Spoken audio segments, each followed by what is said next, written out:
Assalamualaikum warahmatullahi wabarakatuh. Saya Wahyu Intan Salma Putri Otaviana dari kelas 12 Boga 2. Di sini saya akan menjelaskan tentang cyberbullying. Apa sih cyberbullying itu? Cyberbullying atau dalam bahasa Indonesia intimidasi atau mengintimidasi seseorang di sosial media, yaitu mereka mengolok-olok, mengejek, melecehkan, bahkan menyebarkan aib seseorang di sosial media. Nah, cyberbullying ini sendiri sering sekali terjadi di Indonesia dan umumnya sering sekali terjadi di kalangan remaja, entah remaja putri atau remaja putra. Bentuk dari cyberbullying pun bermacam-macam. Contohnya menyebarkan atau mengupload aib seseorang di sosial media, yaitu mungkin berupa foto atau segala hal yang menurut mereka itu aib dari si korban. Lalu mengirimkan pesan ancaman, yaitu mengancam seseorang untuk melakukan segala hal yang disuruh si pelaku. Jika si korban tidak melakukan perintah dari pelaku ini, maka korban akan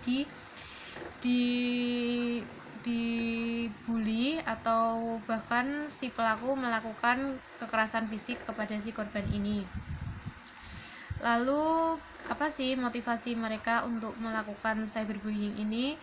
Mereka mungkin hanya ingin mencari sensasi, mencari perhatian kepada orang-orang di sekitar mereka. Untuk yang mencari perhatian, mungkin si pelaku ini memiliki penyakit mental atau depresi.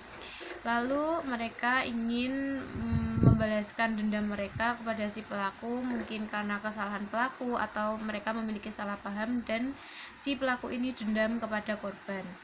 Lalu si pelaku memiliki rasa iri kepada si korban, entah iri dalam berbagai dalam hal apa kita juga tidak tahu.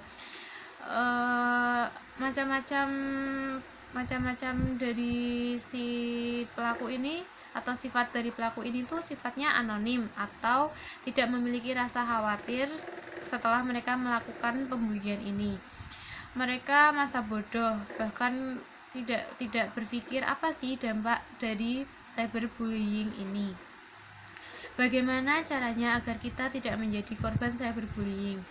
Pertama, jangan terlalu sering atau terlalu banyak memposting di sosial media karena mungkin itu dapat mengganggu beberapa orang dan akan membuli kalian.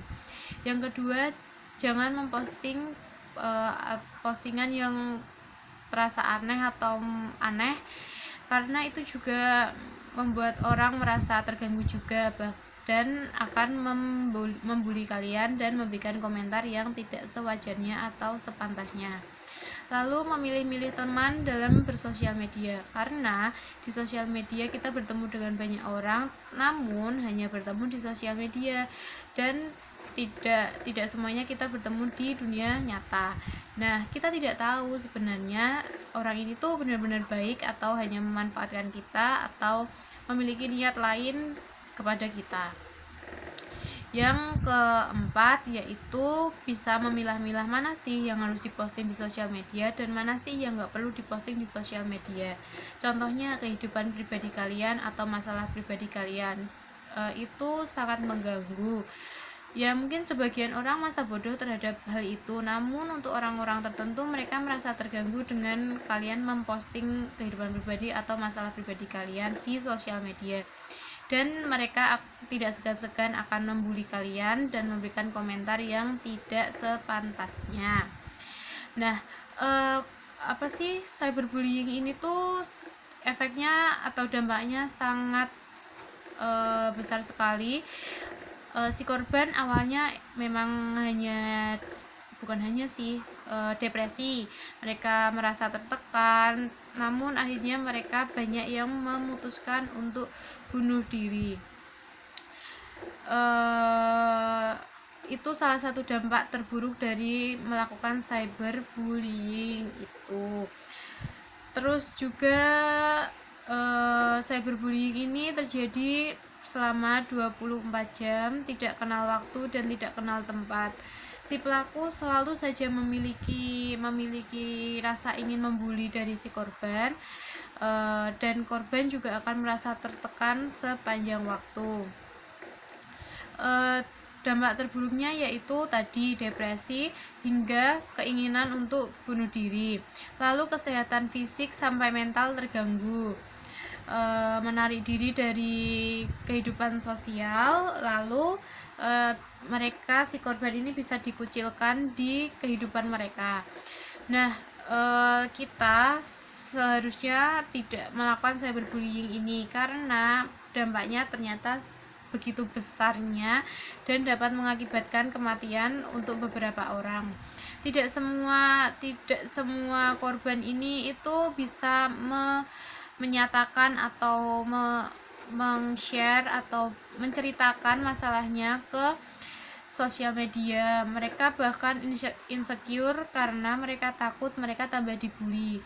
Nah, cyberbullying ini memang terjadinya di sosial media, namun dengan berjalannya waktu mungkin si pelaku ini nekat atau bagaimana, itu bisa juga melakukan kekerasan fisik atau bertemu secara langsung. Dan kadang mereka itu si pelaku bergerombol, bukan hanya satu. Nah, jadi sebaiknya kita harus pintar-pintar untuk menggunakan sosial media, yaitu tadi mana sih yang penting dan mana sih yang nggak penting untuk dipost di sosial media. Karena jika kalian melakukan hal itu atau melakukan kesalahan, kalian tidak segan-segan akan dibully di sosial media. Mereka itu jika membuli tidak pandang bulu, entah kalian laki-laki, entah kalian perempuan, entah kalian remaja, entah kalian dewasa, dan umumnya terjadi di kalangan remaja. Bahkan artis-artis Indonesia pun sering menjadi korban cyberbullying. Cyberbullying ini terjadi tidak hanya di Indonesia saja, bahkan di luar negeri pun sering terjadi cyberbullying, dan mereka lebih parah lagi dibanding kita ini. Jadi sekian penjelasan dari saya, semoga bermanfaat. Terima kasih.